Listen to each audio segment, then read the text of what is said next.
Here today on my desk I've got the Huawei Nova 3E in hand, and I'm going to be doing a review on it today. So, sit back, relax, and enjoy the video.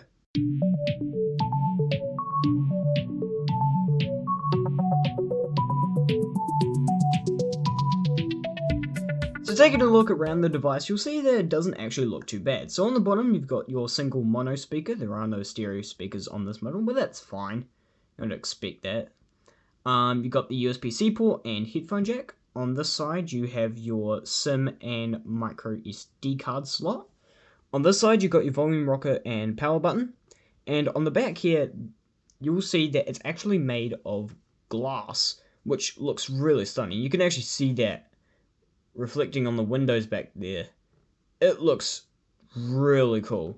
And of course, here you've got your dual cameras and a fingerprint sensor. And of course, your cameras have an LED flash behind them. So, as you can see on the display, you have a notch there, which, I mean, I'm not too thrilled about the notch. Honestly, I don't really care. But I would prefer not to have the notch there. So, let's boot the phone on and have a look around. So, as you can see, the phone actually looks pretty solid in terms of the display. It is a 2280 by 1080 display, and so you can see you've also got the notch up here as well. And actually in settings you can turn that off if you wish. Now I'm not using the current or the default launcher on this device. I actually switched to the EV launcher, which I just prefer, so I have the swipe up for the app drawer, which normally isn't available on Huawei devices. But I mean, it's to personal preference. You might like it. So according to Geekbench, the specs on this device include a octa-core ARM processor with 4GB of RAM and 64GB of storage. And of course you can see the display resolution with a 433 pixels per inch. That's actually really good. So it's not the most powerful device in the world, but let's actually boot up the benchmarks and we'll see what the scores get. Just easiest way to describe this is that higher is better.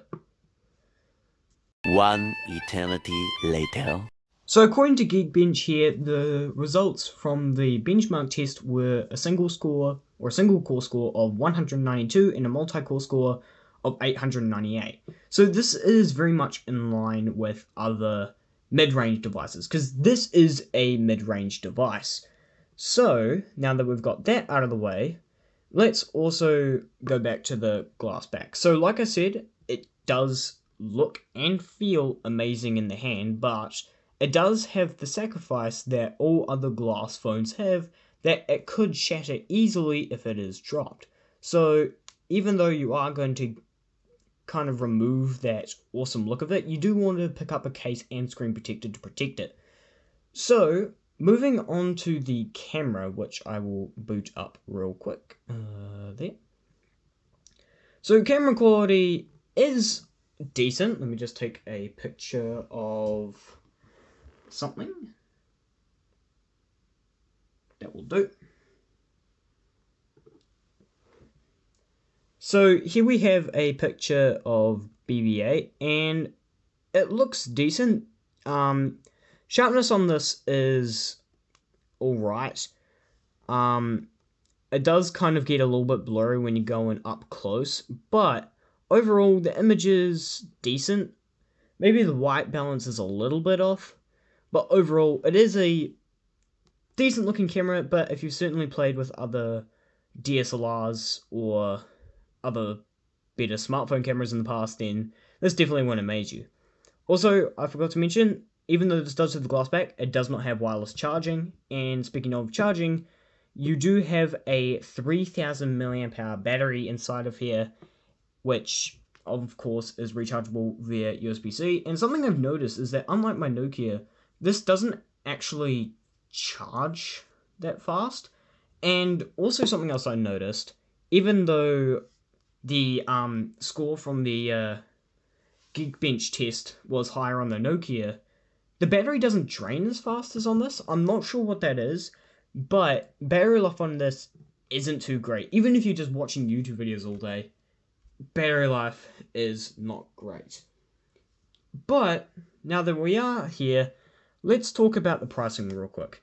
This is a $400 phone. Now, as I always do, on the right side of the screen, I'll put up different pricings and different phones that are similar price, just so you can see where this kind of stacks up in the whole world, I guess.